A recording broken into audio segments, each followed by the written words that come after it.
I'll just introduce Rishi Agarwal. So is Rishi here? Yeah, hi. I am there. Okay, hi Rishi. So Rishi Agarwal founded Mumbai Sustainability Center in 2016 after more than 15 years of active involvement in Mumbai's environmental issues. MSC founded a Safe Bank program as a solution to extended producer responsibility in multi-layered packaging. MLP waste, very interesting. Great, Rishi, good to have you on the panel here. Then we have Dr. Yamini Jain. Dr. Yamini, are you here? Yes, hi. Hello. Okay, hi. Great. So Dr. Yamini Jain is an urban and transport planner with nearly 2 decades of international experience in research and consulting sectors. After working in India's government and private consultancy sector for almost 7 years, she moved to Netherlands for her PhD. She has worked on various urban and mobility projects, authored a book on transit-oriented development. Wonderful.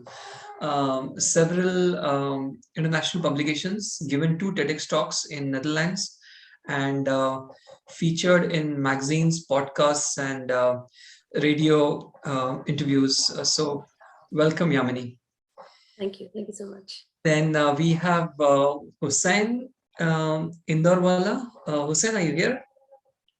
Yes, I'm here. Great. So Hussain is a Hi, Jayant. So Hi. I will just say one sentence so that we can save some time. Okay, thank you. I'm Hussain Indorewala. I'm assistant professor. I teach at an architecture school in Mumbai. Wonderful. Thank you, Hussain. Okay. Then we have Sarthak Shukla. Yes. Okay, yes, I'm here. I'll also save you some time. I'm a public policy professional working in this space of sustainability, electric mobility and energy sector for almost 3 years now. Great. Thank you, Sarthak. So we'll just, so this opening statement, which I would like to make, and then we'll open the floor for discussion is, currently we have greenhouse gases, gas emission from transportation. What I read was it accounts for about 29 to 30% of total US. I mean, at least this is the US statistics. I couldn't get the Indian greenhouse gas emission, making it the largest contributor of the greenhouse gas emissions. So this is the kind of impact the transport industry has on the climate change. So obviously, we have to look for solutions to this. So now I'll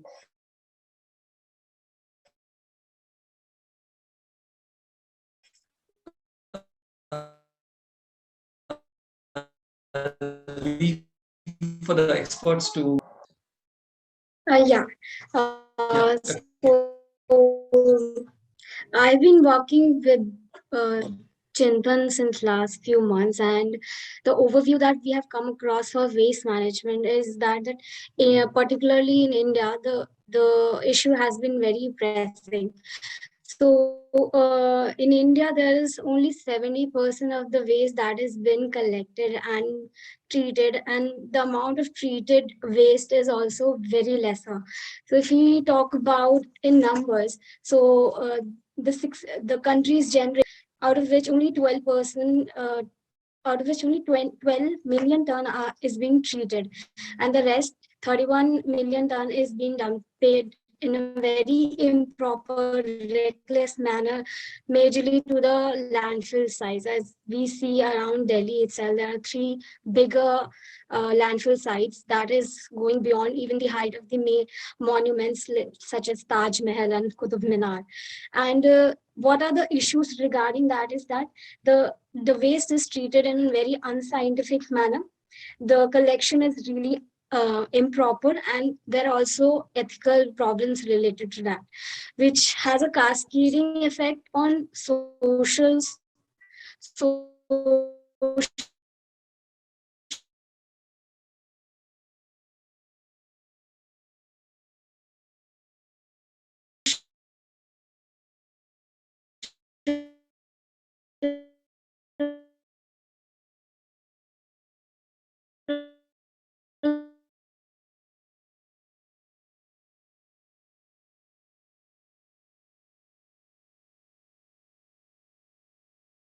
as hazardous waste. Now coming on to the material recovery status. So according to the Material Recycling Association, only the recycling rates presently is 30%. So this is also one issue that we must look at, like how do we recover the material, the useful, the recycling process, how can that be properly addressed? And the third issue that I would want this panel to discuss on is to how to deal with the issue of data. So we have bigger numbers right now, as what I've mentioned, but still there is a lack in data as to where we have to target, from where we have to begin with, and all these impacts that are being created in terms of environment. So we have to focus on that as well, since it's not just the local issue or a nation issue, it's a global issue right now. Another point I would like to raise is about the transboundary movement of the waste. The earlier thing that I've mentioned, that ethical issues are associated with it. So the bigger issue here is of transboundary movement of waste. With regard to e-waste, if I mention, it's a big issue, though we have e-waste management and handling rule in India since 2011, and which has been amended in 2018. Still, it's going to be an issue, because Chintan is also pointing out onto the informal sector of waste management, and Alpha can add more to that. I'll leave Alpha to speak and add to it. Thank you. Thank you so much, Kirti. Yeah, the moderator, can I go ahead? Yes, please. Yeah. So when we look at the waste management system in India, it is mostly being handled by the informal waste pickers. In Delhi itself, there are more than 2 lakh waste pickers who are involved in the process but are not recognized. And the Solid Waste Management Rule 2016, it speaks about decentralization of waste, but neither that has been implemented, and waste pickers continue to face harassment by the police and other private contractors. So what is happening in the labor of the waste management is also a big issue currently in India, as more and more privatization is taking place. And in Delhi specifically, where we are working, so the waste pickers, one waste picker is collecting waste for about 500 people. And where does this waste go? So around 15 to 20% waste is recycled and recovered. And after that, with the help of these waste pickers, divert the waste from going to landfills. When we speak about the issues in landfill, we hear a lot about how the landfill collapses, there are fire in the landfills, and how the methane, greenhouse gases destroy, the air pollution. On extended producer responsibility and the kind of seriously grave situation we have in India with waste management, in spite of now almost 20-25 years of a lot of work. And we've been working specifically with one category of waste, but I can discuss the same concept in the context of 100 different types of waste. But this is understood as multi-layered packaging waste, which is your Good Day biscuit, Haldiram Kurkure, Ruffles Lays, Oats packet over here. And in 2016, after a lot of work by some of us and a lot of advocacy, there was the concept of extended producer responsibility coming into the 2016 waste management rules. And it's 5 years now, and yet we have hundreds of categories of waste where producers should be held responsible for the waste, but they're not held responsible. And a lot of innovation is happening within civil society organization. One of the innovations which we did was the Safai Bank of India program in 2018, where we were opening Safai banks in schools and colleges, And we've been able to divert 50 lakh wrappers away from the dumping grounds in these 3 years. But again, like I keep reminding, that 50 lakh wrappers is roughly what would be generated between Mumbai and Delhi in one single day. So what is generated in one single day is what we've collected in, say, 3 years. And there are a lot of others also who are doing the work. I'm not saying we are the, but the enormity of the situation, and we're talking just one category of waste. So I think what is happening is that places like the COP discussions, COP26, etc., are unfortunately not adequately addressing I think talk in terms of net zero and renewables, and renewables basically is a business category. I don't think it is so much an environmental issue now. What we are saying is that we are perfectly okay transporting all of this kind of waste to dumping grounds.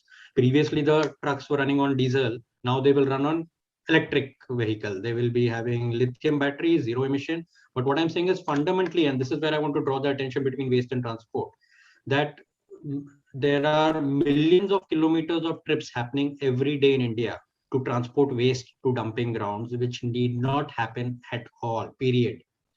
But yet we are doing those trips. There are thousands of tons of methane emissions happening at dumping grounds, which should not happen because we're not incentivizing composting, we're not investing over there.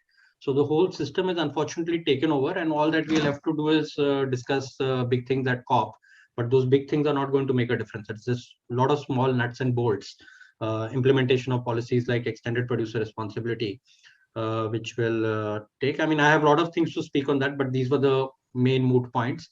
And we run some excellent integrated waste management programs in the Mumbai metropolitan region on 3 or 4 pilot villages, and I'll be happy to take people on field visits and talk more of these things in detail. Wonderful. Thank you, Rishi. I would like to invite to give your expert comments. Thank you so much, Jayant. Yeah, actually, so very intrigued and by all the comments that Rishi also gave, Kriti and Alpha have given. And I clearly, I totally agree with them. As transportation is concerned, I don't need to explain what is the connection between climate change and transportation. It's so well evident. And the thing that I would like to mention, however, is that the way transport is being pitched to tackle climate change is through making e-mobility or shared mobility. You know, we have smartphones where we can order our rides now. They say that it has a positive environmental impact. It stops it has reduced the ownership of cars. It has reduced the number of trips, and etc. It also says that, you know, with the e-vehicles, we of course our dependence on the fossil fuels will be lesser.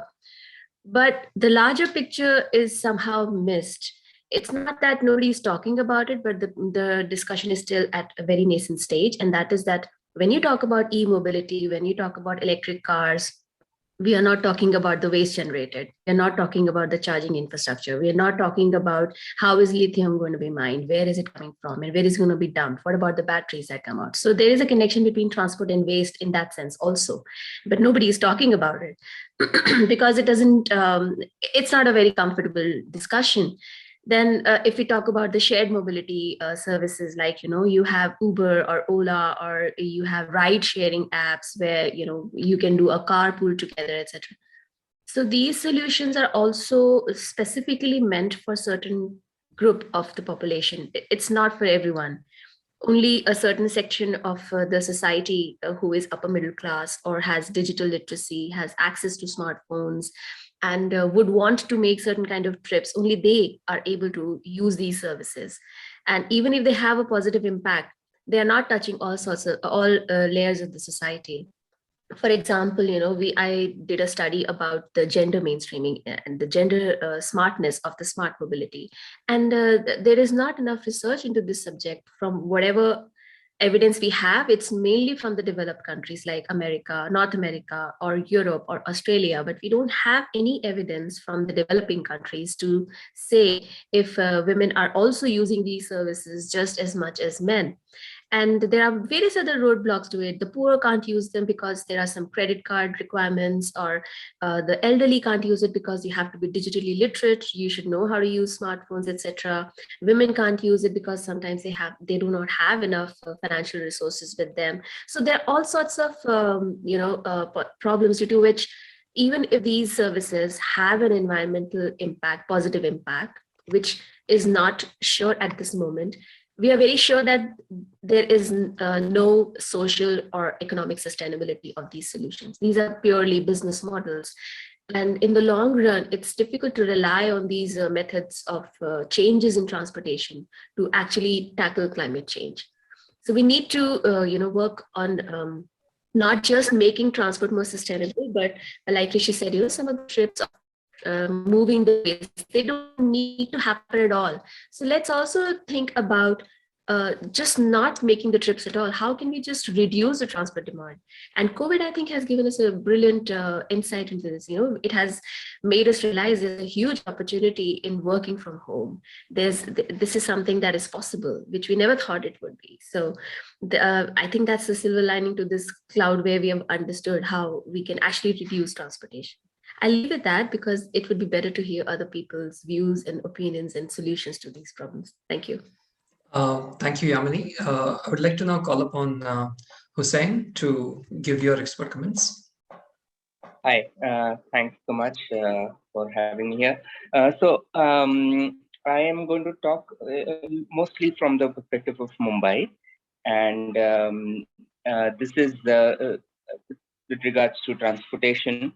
Now, if you look at Mumbai's modal shares for the past 2-3 decades, Mumbai has an advantage, has always had an advantage that it had a very, very strong public transport system, that the suburban rails and the bus system.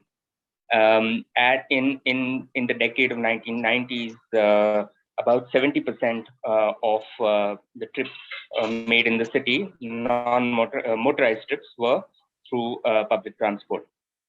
That has changed over time. In fact, in the current decade, the share of public transport has declined to about 55%, and it is declining even further. And private transport is growing. In fact, every 10 years, the number of private cars in Mumbai doubles.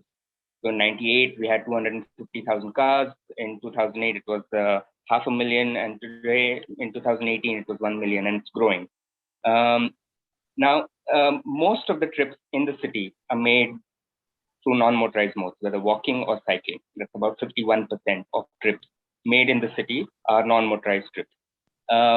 Out of the motorized trips, obviously, you have suburban rail, bus, and then car. That's the way historically the profile has been. But if you look at public spending in Mumbai on transportation, almost most of the budget is for freeway construction and for metros. There is a very small amount of spending now for the bicycle track, and this is also mostly leisure bicycling, not really transportation.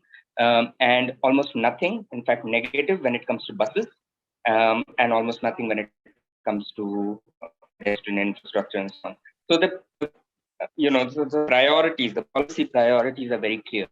They are, a way of increasing reliance on private transportation, and that has been the main concern for a lot of people who are discussing public transport in Mumbai. In fact, Rishi was, has also spoken a lot about this.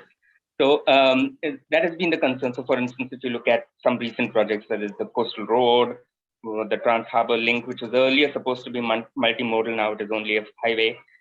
They're planning some underground tunnels under the Borivali National Park, and many more. The metro system largely has been, reproducing the road network in the city, because most of it is overground, goes over the arterial roads. Some of us have been asking for a very long time, why wouldn't you just have bus lanes and bicycle lanes on the arterial roads, which would actually reduce the space for cars, which would increase space for public transportation, and therefore shift people from private transport modes to public transport modes. Actually, Yamini is here. She specializes in transit-oriented development. One of the reasons why this is happening in Mumbai especially is because transportation is very closely linked to land use change. And the infrastructure expenditure on metros and freeways has to do with opening up new parcels of land, especially in the peripheries, for real estate.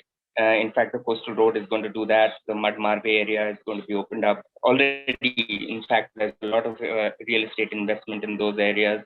Similarly, the densification of existing transport corridors through the after the metro lines comes in, property prices are going over the roof and so on. So there is that whole connection between real estate speculation and transportation, and that is something that more people have to speak about and understand in order to be able to, even come up with a more planning and policy-oriented critique of what is going on in the city. And Mumbai is one case, actually. Pretty much everywhere, this is the same story. Yeah, that's all I have to say. Interesting. Thank you. Now, I would like to call upon Sarthak to give your opinion. Thank you. And I mean, I'm glad that I'm giving my remarks after such eloquent inputs and interventions by my previous speakers. And I'll try to pick up from where Dr. Yamini ended. My take on transportation and climate change is coming more from a policy/commonsensical point of view. And when you come to think of it, both are not that different. Anyways, if I get a room full of policymakers and ask them that what comes to your mind when you hear transport and climate change, or sustainable transportation for that matter, the most instinctive answer would be EVs. And this perception, in my humble opinion, is sort of a narrow centric opinion and an isolated one. Because as you can imagine, climate change is not only about reducing emissions, and similarly, sustainable transportation is also not about more energy efficient transportation. Sustainability in perception as well as in policy and practice is seen as analogous to electrification. And that undermines a few critical realities. Sustainability of transport sector does not merely imply just electrifying it, but also making it more inclusive so that the needy and the poor can afford it. And it's not exclusionary on the basis of social, cultural vulnerabilities or marginalities. It also implies making it more resilient to some external shocks, any climate related or disaster related shocks. And therefore, it's not only about this e-mobility transition, which we are too much focusing on. And this challenge also needs to be addressed from a systems thinking point of view, which implies that when you try to achieve sustainable transportation, there are two words in that: sustainability and transportation. And we try and think of both these concepts and terms in a very isolated manner.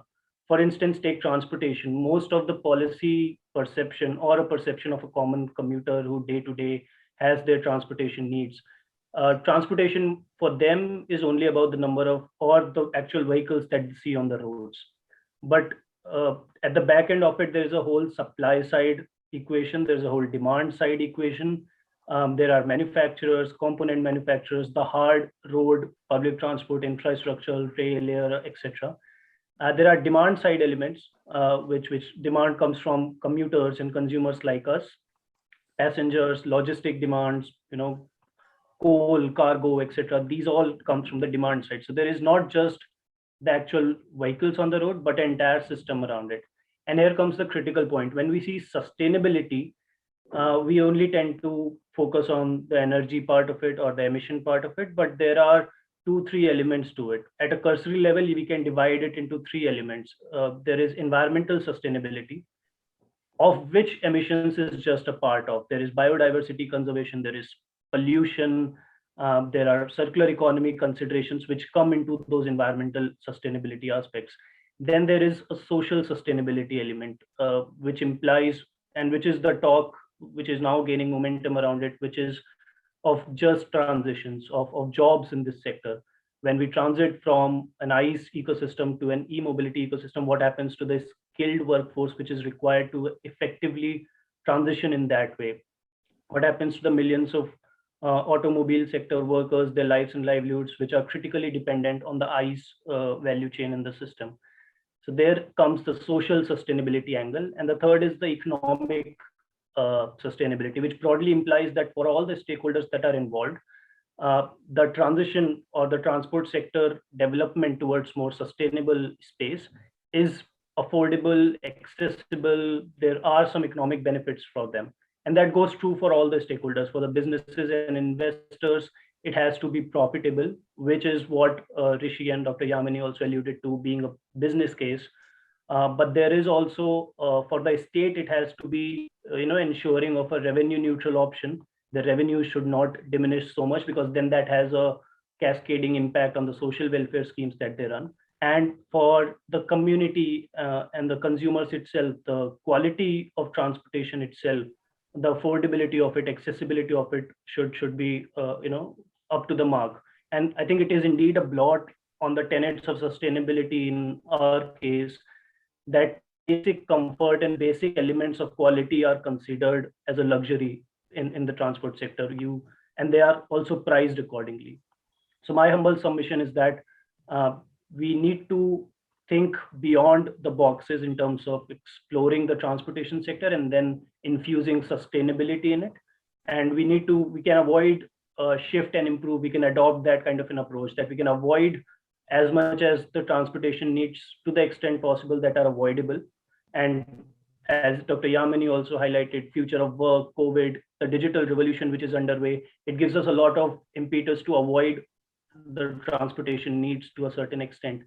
After avoid, we need to shift for whatever unavoidable transportation needs, we need to shift to a better scenario. We need to shift to, say, non-motorized transports, walking, cycling. We need to shift to electric run intermediary public transports, electric buses, etc.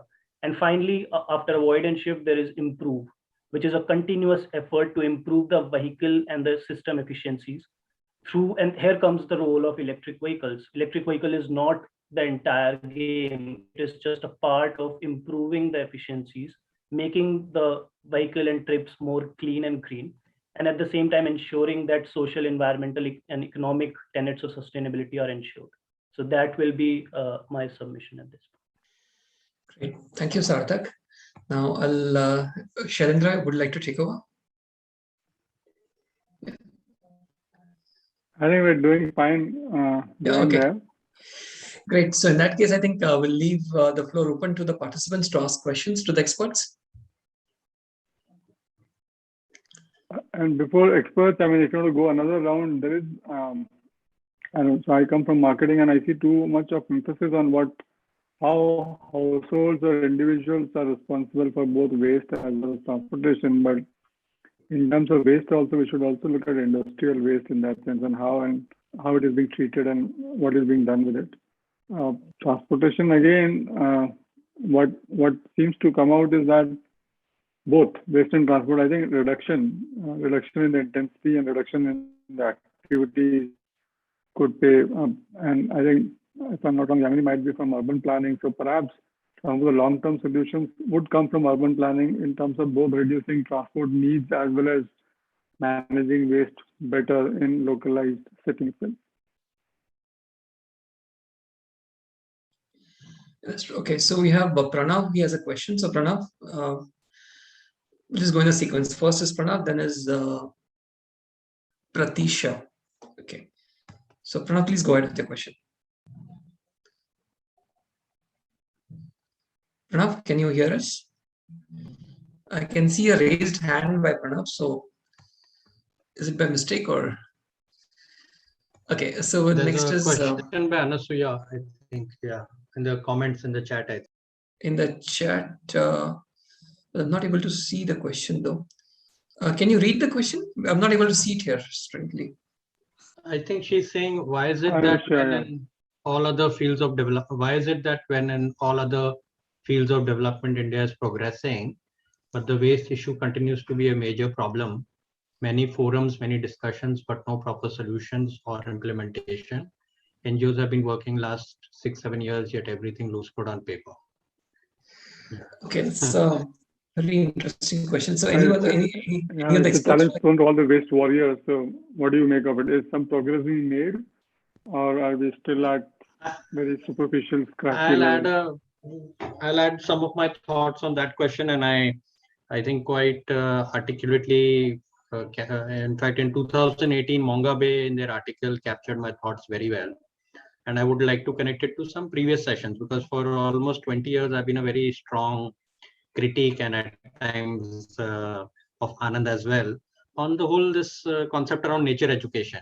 I mean, in some of the previous sections, we've seen EVS and all of those things. And having been into the environmental and education domain for more than 30 years now, I keep questioning that simple problem like waste. It's one of the easiest problems to solve because there is no, it's not a divisive issue. When we are talking in terms of transport demand management, there is immediately a us versus them, because the automobile manufacturers want to sell more vehicles, whereas we want to see a complete ban on cars or congestion pricing, etc. But on waste, there is nothing like that. Everybody would like to see a cleaner country. Everybody would like to not see dumping grounds, and yet we are not making any progress. So I think there is there's a clear failure in terms of our citizenry itself, in terms of being able to put pressure on the institutions. I think the institutions have completely failed us, especially the political institutions, and that's a topic for deeper discussion. But as citizens, I think we fail to make our politicians accountable. And that's where the whole, it's become a big corruption racket. And I have spoken about that in the past as well. That's interesting, actually. As citizens, I guess you see a lot of apathy around. I mean, it's not my problem, it's somebody else's problem. So you just go on throwing the waste. And everybody pays their taxes. The worst thing is that everybody pays taxes, which means that your municipal corporation has a big fat amount of money to play around with. As NGOs, we don't get a single donation. I mean, you have to run around, beg for money to be able to pay salaries to your people. But for the municipal corporation, there is no such problem, because everybody through their property tax and 100 other taxes, it becomes a big kitty, and then they play around with that. And the people who contributed to the taxes then go to sleep. I mean, they're not even aware of what's happening with their money. So, I mean, from a corrupt politician's point of view, there couldn't be a much better situation. I would love to be on the other side. I would like to add to that also, like what Rishi is mentioning. With my prior experience in industrial waste and e-waste management, when I was in talking terms with the municipal corporation in the location field, the issue they have raised in front of us is there are no lands to have an infrastructure for recovering and treatment of the waste. For example, for e-waste in particular, they don't have the land to have a treatment setup and the management, and then they would always be complaining about how it's been in the pipeline but it's not getting approved. So there are implementation and executive issues to all those problems that has also been an hindrance to the well system for the waste management. Great. We have a question from Kome. Kome, can you please unmute and speak? Yes, hello everyone. So I'm Combastin and I work for the French media in India as a correspondent. Listening to you all, and also based on what I could observe as a journalist in India since 2 years, I'm just wondering if you have any clue how do we ensure an inclusive transition in a society so diverse as India, because I've seen there are people who are actually dependent on a daily basis of the actual problematic of the system. To give a concrete example, I've been told by, for example, a speaker in Mumbai, in Dharavi, that they are affected by the waste management plants which are built outside Mumbai. I've been speaking with autos who can't afford electric vehicle and are still dependent of petrol price. And we've also been seeing some solution in India which only benefit maybe 10% of the population, like bullet trains or the coastal road of Mumbai or some rich area of Delhi where you will see the Swachh Bharat program implemented only in those places. So, I mean, to resume, we know that the best waste is the one that we do not consume. And we also know that electric vehicles are creating a lot of waste that has been told. So how do we ensure inclusiveness and sobriety of usage in such a society where a large part of the population is still in need of more facilities and consumption? Hoping I was clear. Mind if I take it? Thank you. So, I mean, principally speaking, in transitions, there is a very overlooked element of just transition from a science perspective, which is of social dialogues, which is overlooked in almost every walk of life.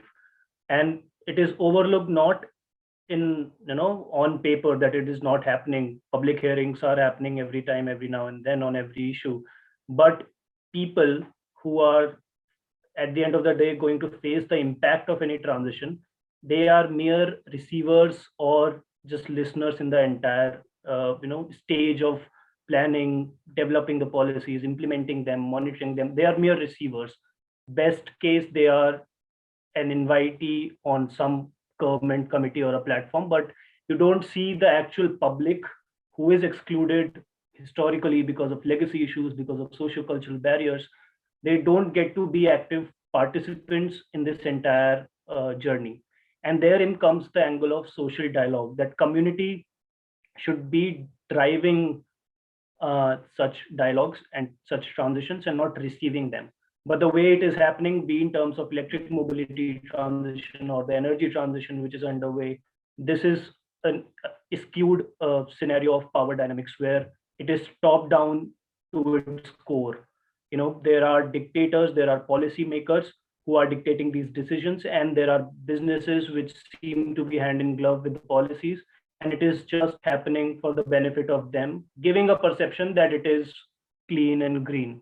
Whereas the actual impacts which is felt on people who are losing out on their agricultural lands, their vegetations, land acquisition in itself is a whole new Pandora's box in a developing nation like ours. And in that sense, the community which actually has to face the brunt of any transition becomes sidelined in the process. And the only way to go about changing it is, actually realizing the values and virtues of democracy, where people are not just receivers, but also active participants in this pursuit. That's what my take would be. Great. Thank you, Sarthak. And okay, is Pratisha here? She's a volunteer. With you've raised your hand, so I'm not sure if you have a question. Hello. Yes, Pratisha. My question related to plastic waste. If someone want to dispose the plastic collected at home, where can dispose it? Where is the better option?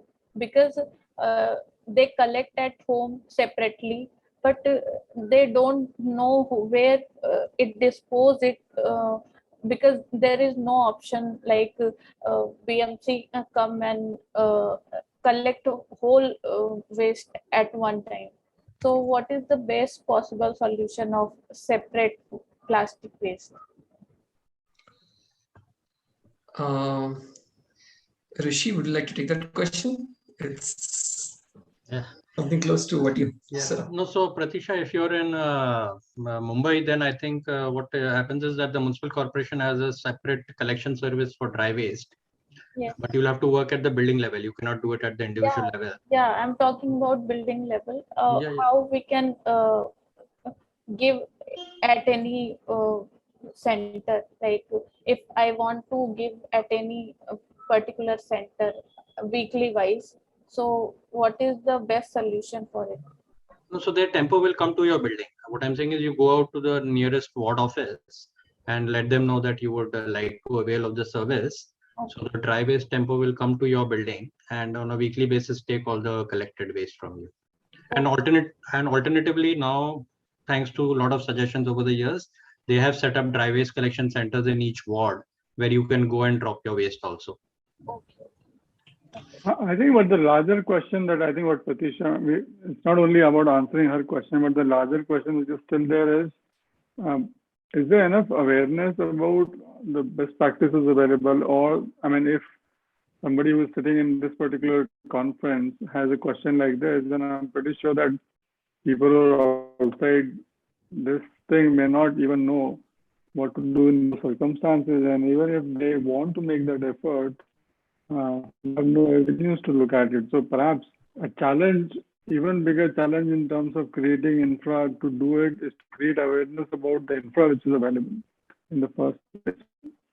Whether it is at ward level or city level or state or center, there has to be a mechanism through which people are made aware of do's and don'ts, the best practices, and so on and so forth.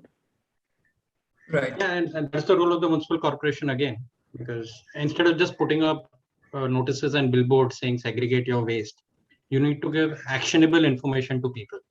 Yeah, because this is general awareness. I mean, everybody knows, okay, segregate. But once I've segregated, you can publish a list of telephone numbers or centers or collection services. So that is the kind of information. And if you have to do it at the scale of 1 million, 5 million people, then only the government has that kind of resources. As NGOs, we hardly have resources. I mean, to do anything. Right. We have, I think, last 5 to 6 minutes left. So we'll take one more question by Anusha. Anusha Kare? Yeah. Good afternoon. I'm Ansuya. Ansuya, Yes. I'm sorry. Ansuya, yes. Ansuya, I am from Nagpur, and we have our NGO Swachh Association. We have been working for waste management for the last 6 to 7 years. Unfortunately, my question to Rishi sir is it time that we take a good look at the tenders or the contracts which are actually, floated by the ULBs? Because that is where we actually have the problem is there. When you talk of weight basis contracts, I don't think that we will ever have proper solutions, because the whole scenario is like they have even debris and this going in their transport trucks.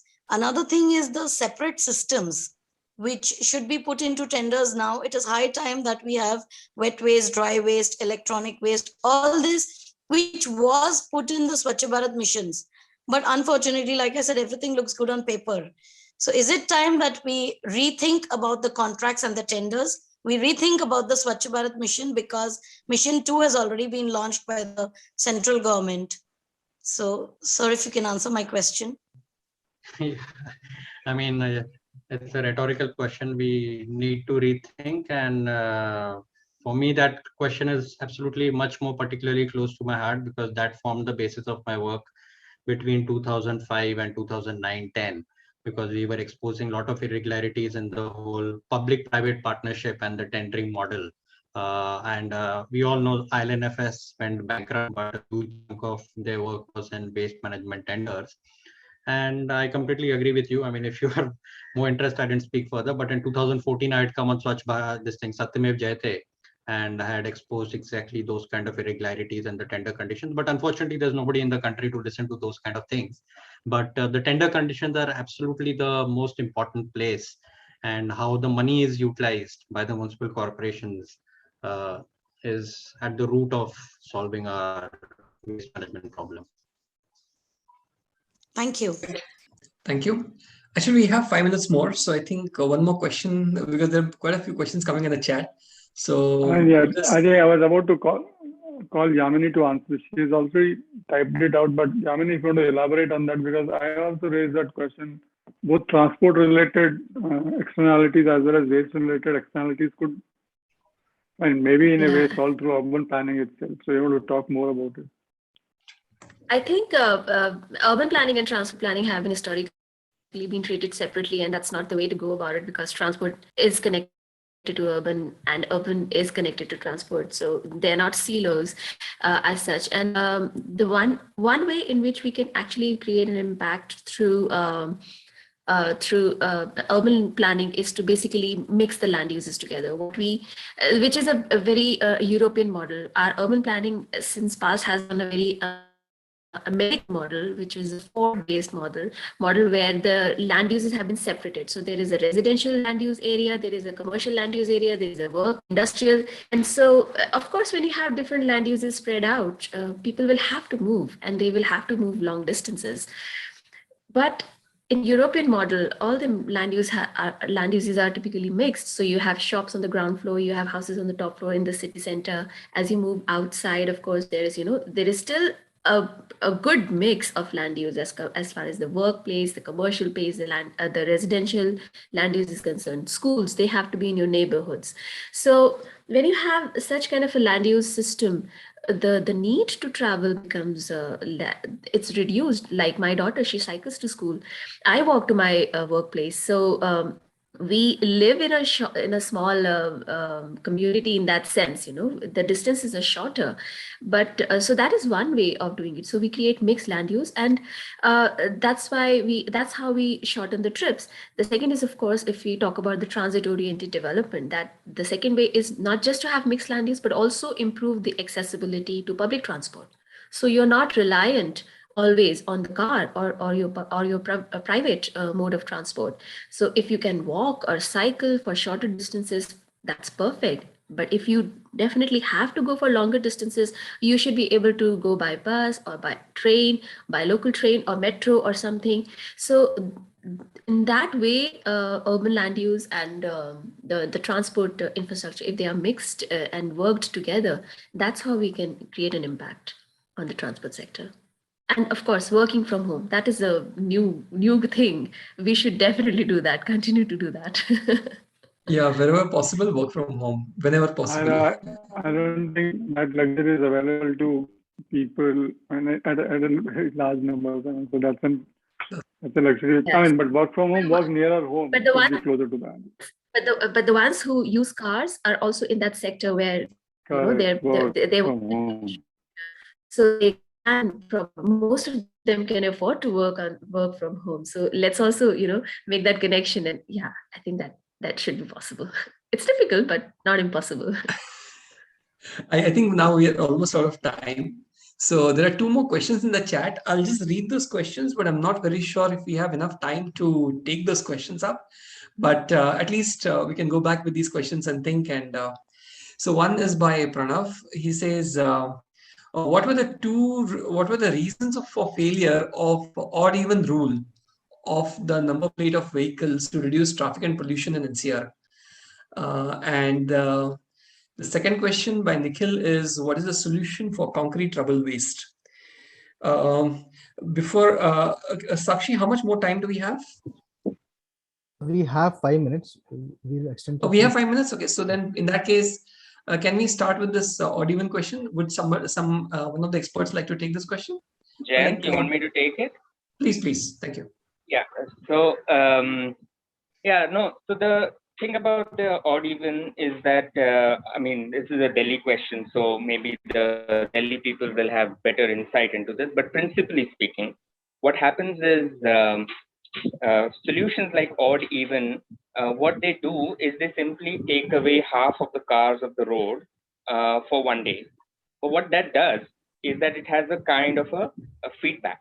When cars reduce on the road, there is one of the main reasons for people to not prefer using private automobiles is because of congestion. We tend to think about congestion as a terrible thing, okay? But congestion is a way in which people are deterred from using private transport.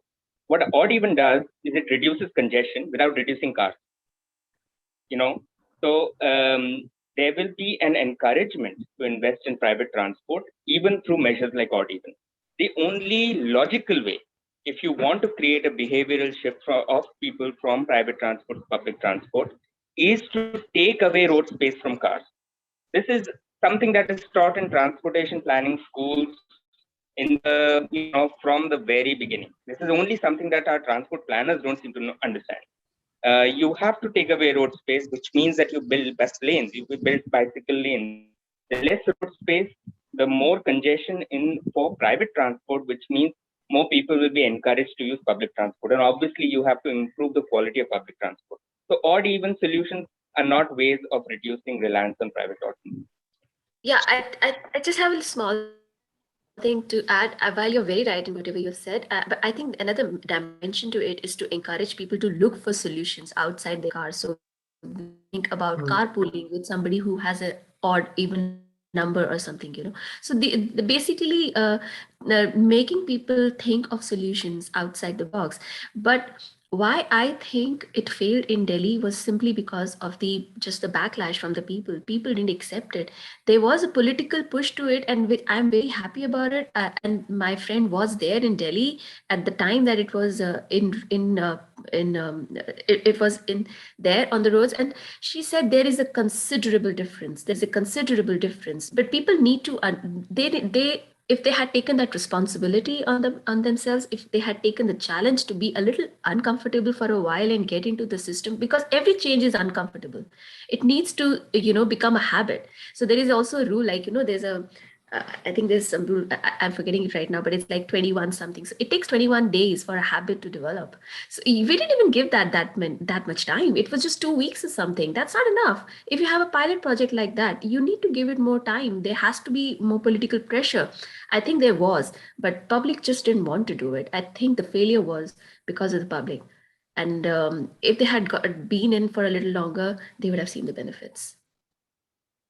Interesting. I think Rishi wants to add something. Yes, Rishi, please. Yeah, I think we had a lot of discussion on that around 2015 when it came about in Mumbai. We had, and I had written even in Mumbai Mirror, I think around that time. But I think solutions like odd even are kindergarten solutions.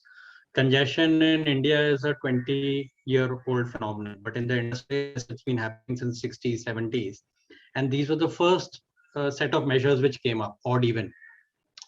And since then, the West and transport planning has steeply moved up the learning curve. And things like odd even are not even considered as solutions, nowhere on the discussion table.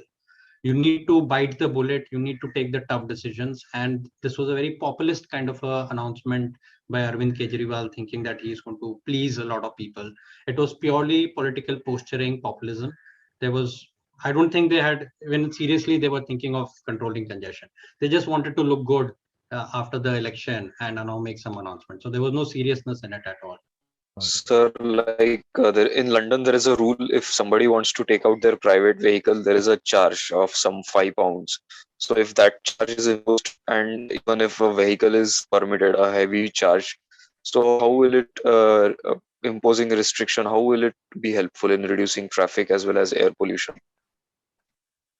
It's imposing heavy fine, and then the people won't hesitate, since it is made by a law. It is compulsory if the constable imposes a fine on that. I don't think it's a fixed fee. What happens is that depending upon the levels of congestion, £5 can become 10, 15 pounds also. So progressively, it will become difficult for certain sets of people, and all that money will then be invested in London has one of the best bus systems in the world, and they are able to sustain it financially because of congestion pricing, even for Singapore. Right. Great. I think we're out of time now, so Yes, we don't have time for any further questions. Yes, we should. So thank you all the experts, all the participants for such an enriching discussion. Thank you, Shailendra. I think we'll just leave this breakout session. Thank you, Jayant, and thank you, Shailendra, for the moderation. Thank you very much. Thanks, everybody. Thank you, guys. Nice. Thank you, Hussain sir. It was very wonderful input. Thank you all. If there are still comments remaining, please put it in the Excel sheet. It will be nice to get more comments there. Links are there in the chat window right now. Right. Thank you very much. Thank you. Thank you, guys. Thank you.